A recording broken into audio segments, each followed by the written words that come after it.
नमस्कार, आप देख रहे हैं न्यूज नेशन। आपके साथ में हूं सबीना तामंग। देशमुख इस वक्त की बड़ी खबर से बुलेटिन की शुरुआत करने जा रहे हैं। बेहद अहम खबर परमबीर सिंह केस को लेकर, जिसमें बॉम्बे हाईकोर्ट का बड़ा फैसला सामने आया है। देशमुख पर लगे आरोपों की सीबीआई जांच की जाएगी। बॉम्बे हाईकोर्ट ने सीबीआई जांच के आदेश दे दिए हैं, जिसकी मांग भी की जा रही थी और 15 दिन के अंदर सीबीआई से प्रारंभिक रिपोर्ट मांगी भी गई है। यानी कि 15 दिन का वक्त सीबीआई को दिया गया है प्रारंभिक रिपोर्ट के लिए। परमबीर सिंह की याचिका पर हाईकोर्ट का यह फैसला यहां पर सामने आया है। बड़ी खबर आप तक पहुंचा रहे हैं। पूरा मामला जहां एक तरफ सियासी तूल पकड़ता भी दिखाई देता है, तो दूसरी तरफ कानूनी प्रक्रिया भी पूरे मामले को लेकर लगातार आगे बढ़ती जा रही है। और इसी के तहत बड़ी खबर यह है कि अनिल देशमुख के खिलाफ सीबीआई जांच अब की जाएगी। आज मैं बहुत खुश हूँ कि जो उच्च न्यायालय है उन्होंने मुझे मेरी जो इंक्वायरी है, जो मेरे मैटर में जो इंक्वायरी है सीबीआई को दी है। विद इन 15 डेज सीबीआई ने प्रिलिमिनरी इंक्वायरी करनी है डायरेक्टर ने, और मुझे बुलाना है। मुझे ये कहना है, अनिल देशमुख, अगर तुम होम मिनिस्टर हो, अगर तुम्हारे अंडर ये महाराष्ट्र के स्टेट पुलिस है, तो आप ये इंक्वायरी प्रॉपर नहीं करने देंगे। ऐसा कोर्ट का व्यू था और कोर्ट ने इसीलिए इसमें सीबीआई को कहा है डायरेक्टली कि आप प्रिलिमिनरी इंक्वायरी करें और इसमें मुझे बुलाए। और मुझे ये भी कहना है कि अगर अनिल देशमुख आप पावरफुल मराठा लीडर हो और शरद पवार जो कि नेशनलिस्ट कांग्रेस पार्टी के लीडर है, उनका आपको ब्लेसिंग है, फिर भी आप कानून से ज़्यादा नहीं हो, आप संविधान से ज़्यादा नहीं हो। आपने भला ही मेरा नाम पुलिस डायरी में नहीं आने दिया, जो कि उच्च न्यायालय में माननीय चीफ जस्टिस ने कहा है कि इनका नाम पुलिस डायरी में क्यों नहीं। ये प्रेशर टेक्निक है यूज्ड बाय शरद पवार। और इस पर ज्यादा जानकारी के लिए हमारे संवाददाता पंकज हमारे साथ मौजूद है। पंकज, अनिल देशमुख के खिलाफ अब सीबीआई जांच होगी, ये तय हो चुका है। 15 दिन के अंदर प्रारंभिक रिपोर्ट भी यहां पर मांगी गई है। कहा जा सकता है कि कानूनी प्रक्रिया के तहत अब सीबीआई जांच को लेकर आने वाले दिनों में बहुत बड़ी तस्वीरें सामने आ सकती हैं। जी बिल्कुल, देखिए जिस तरह से 20 मार्च को परमबीर सिंह, जो कि मुंबई के एक्स कमिश्नर हैं, मुंबई के पुलिस कमिश्नर रह चुके हैं, उनके ट्रांसफ़र के बाद उन्होंने 8 पेज का एक लेटर जो है वो महाराष्ट्र के मुख्यमंत्री उद्धव ठाकरे को लिखा था।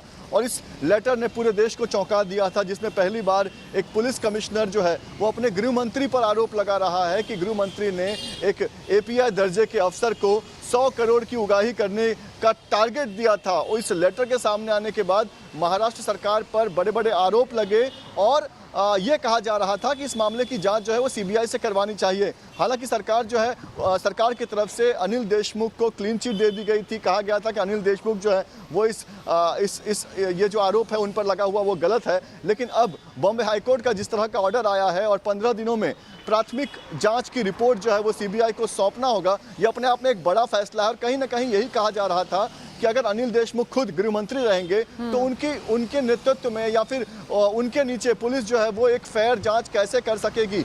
और इसी वजह से परमबीर सिंह और साथ में कई और पिटीशन फाइल हुए थे बॉम्बे हाईकोर्ट में, जिसमें कहा गया था कि इस पूरे मामले में सीबीआई जांच होनी चाहिए।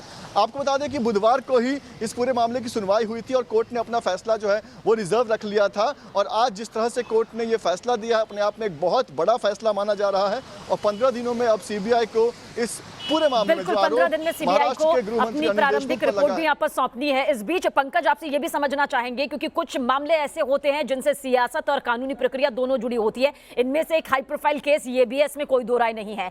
क्योंकि अब दबाव ये भी है कि अगर महाराष्ट्र की में सत्ता में शिवसेना है, ऐसे में अनिल देशमुख का उनके पद पर क्या बना रहना, क्लीन चिट भले ही सरकार उन्हें क्यों ना दे दे, खुद उद्धव ठाकरे यहाँ पर बार बार क्यों ना दे दे, क्या कुछ लगता है सियासी दबाव ऐसा सामने आ सकता है कि ये पूरी तस्वीर जो है सियासत को लेकर, उनके पद को लेकर बदल जाए?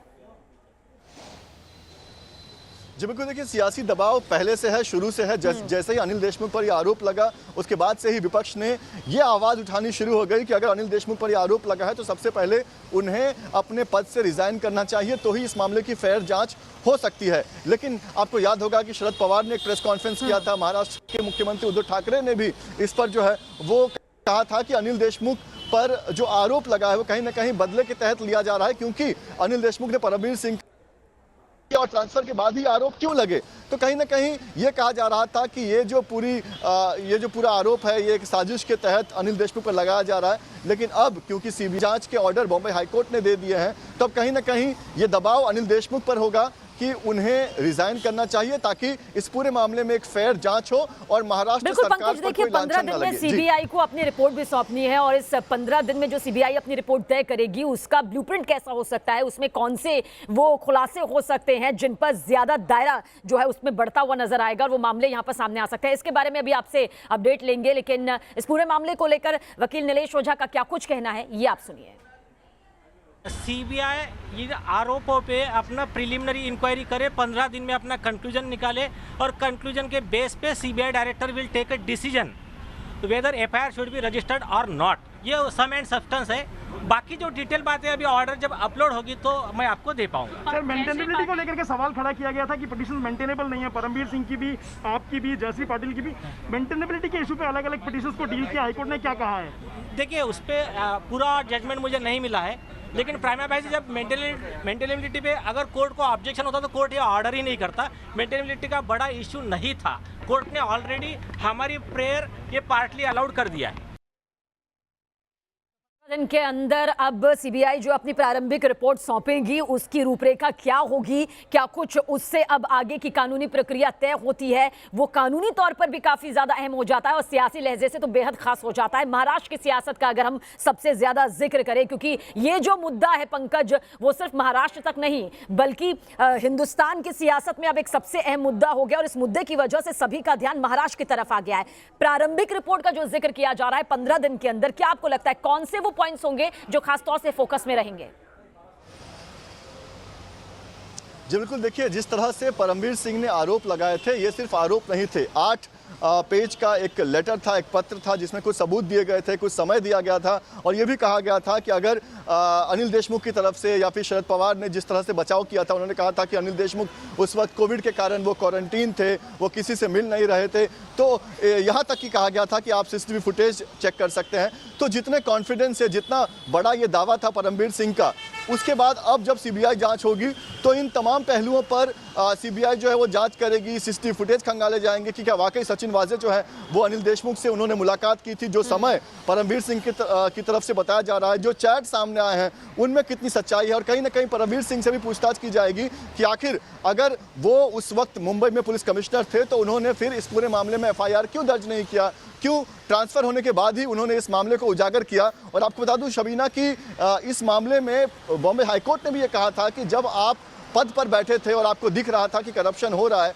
तो फिर आपने एफआईआर क्यों दर्ज नहीं किया। हालांकि अब ये मामला सीबीआई को जा चुका है, सीबीआई जो है वो एक प्रारंभिक जांच करेगी, 15 दिनों में अपनी रिपोर्ट सौंपेगी।